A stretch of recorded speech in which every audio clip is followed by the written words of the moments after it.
Science team में आप सभी का स्वागत है। और देखिए आज हम लोग करने जा रहे हैं क्वेश्चन नंबर 24। चैप्टर का नाम है कंटिन्यूटी एंड डिफरेंशिएबिलिटी, जिसे हम हिंदी में सातत्य और अवकलनीयता के नाम से जानते हैं।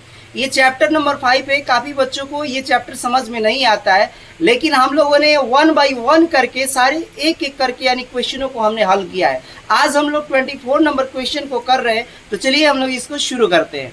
देखिए यहाँ पे सबसे पहले मैं क्वेश्चन को रीड कर देता हूँ। क्या लिखा है, निर्धारित कीजिए कि फलन f बराबर F x square into 1 by x यदि x नॉट इक्वल टू 0। अब यहाँ एक बात समझने वाली है हमारे पास, x नॉट इक्वल टू 0 का मतलब क्या होता है।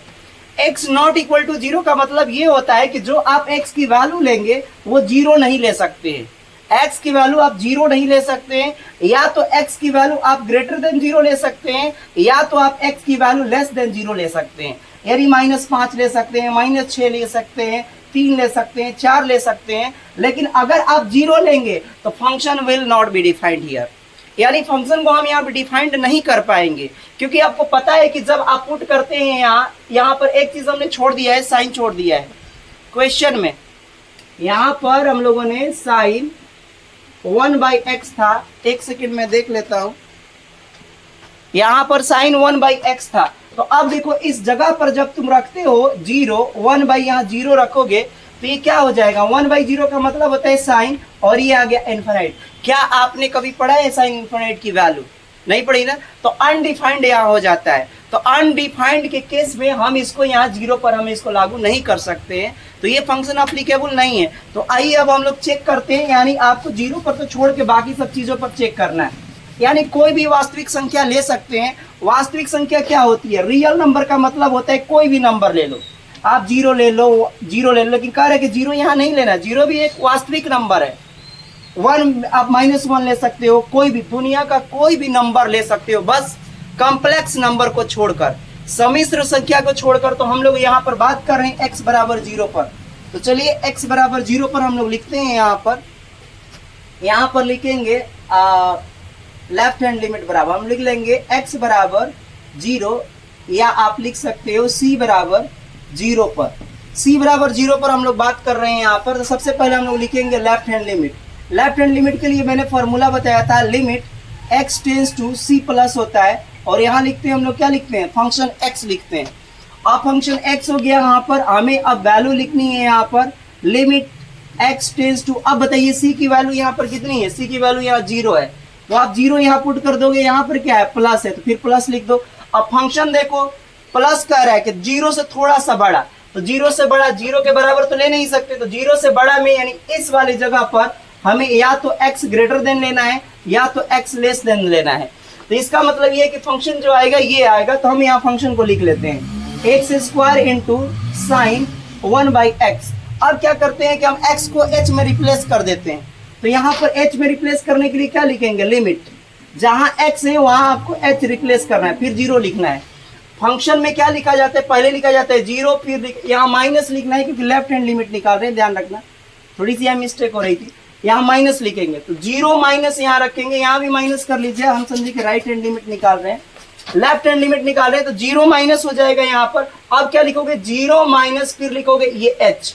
तो यहाँ हम लोग क्या लिख लेंगे, x की जगह पर 0 माइनस h, अब पूरे का क्या हो जाएगा स्क्वायर, फिर लिखेंगे ये साइन, तो फिर यहाँ लिख देंगे हम लोग क्या, साइन 1 बाई एक्स है, तो 1 बाई एक्स की जगह पर फिर क्या लिखोगे, 1 बाई एक्स की जगह पर कितना लिखेंगे, 0 माइनस h, फिर वही लिखेंगे 0 माइनस h। अब इसको आओ, अब इसको पहले सॉल्व करते हैं हम लोग, ठीक ना। सॉल्व करेंगे तो क्या आ जाएगा, यहाँ से मैं कर रहा हूँ लिमिट h टेंस टू 0। अब देखो यहाँ से अगर करोगे तो माइनस के एच स्क्वायर, अब माइनस के एच स्क्वायर की वैल्यू जो अगर इवन नंबर होता है तो वो ये माइनस का प्लस हो जाता है, तो यहाँ हो जाएगा हमारे पास एच स्क्वायर। अब यहाँ हो गया माइनस, केवल माइनस एच बचेगा, तो इसको क्या हम लोग लिख सकते हैं, यहाँ लिख सकते हैं हम लोग into sine -1 by H, minus को हमने ऊपर भेज दिया। आपने एक फॉर्मूला पढ़ा है, क्या चीज, आपने एक फॉर्मूला पढ़ा है कि साइन माइनस थीटा बराबर क्या होता है, माइनस का साइन थीटा होता है। आपने 11th क्लास में ये फॉर्मूला पढ़ा है, ठीक ना। तो यहाँ क्या करेंगे, माइनस को हम बाहर कर लेंगे, तो माइनस ये सीधे बाहर आएगा, तो सीधे हम लिमिट से बाहर ले लेते हैं, यहाँ पर ले लेते हैं, limit h tends to 0 h square हो जाएगा, और यहाँ लिख लेंगे साइन कितना 1/h। अब 1/h हमारे पास ये आ गया। अब देखो जीरो वैल्यू रख देंगे।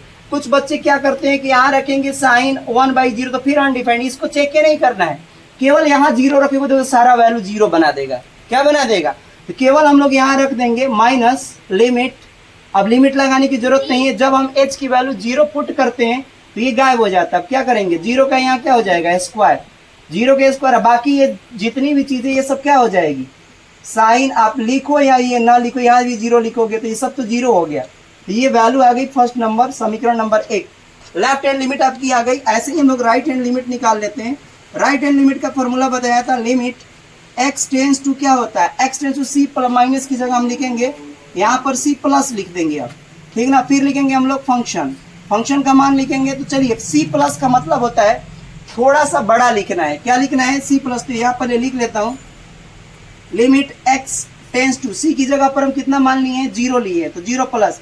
जीरो से बड़ी वैल्यू कौन सी आएगी, जीरो के तो बराबर है, तो जीरो से बड़ी वैल्यू भी जस्ट मैंने बताया था कि ये वाली वैल्यू आएगी। फिर से आएगी x square into sine 1/x। तो यहाँ लिख लेंगे x square into sine 1/x। अब क्या करेंगे कि इसको हम लोग रिप्लेस करेंगे x को h में।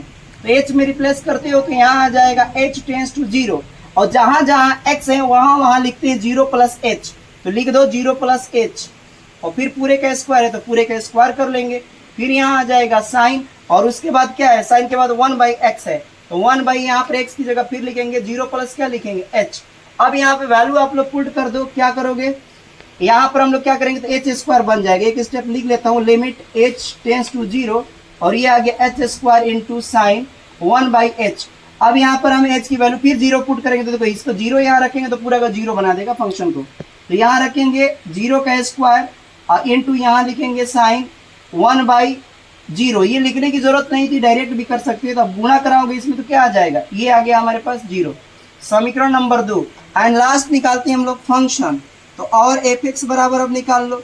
f(x) बराबर क्या होता है, f हमको कितने पर निकालना है, c बराबर हमको निकालना है जीरो पर। तो जीरो पर बताओ, जीरो पर फंक्शन का मतलब क्या होता है, x बराबर जीरो पर जीरो दिया है, जीरो पर कितना दिया है, जीरो। अब आप देखिए समीकरण number first, second and third से देखते हो। समीकरण नंबर फर्स्ट जीरो, समीकरण नंबर सेकेंड जीरो, एंड समीकरण नंबर 3। तो यहाँ पर क्या होता है, from equations first second and third क्या हो जाएगा, left hand limit equal to right hand limit equal to function कितने पर, जीरो पर फंक्शन। तो क्या लिखेंगे, अतः दिया गया क्या लिखेंगे, x बराबर जीरो पर दिया गया फलन क्या है, दिया गया फलन संतत है। तो इस प्रकार से आप लोग देख लीजिए 24 नंबर को यहाँ हम कंप्लीट करते हैं, और फिर हम लोग देखेंगे 25 नंबर क्वेश्चन को नेक्स्ट वीडियो में। तो हम यही वीडियो को समाप्त करते हैं, हम फिर मिलेंगे एक नए वीडियो के साथ। जय हिंद।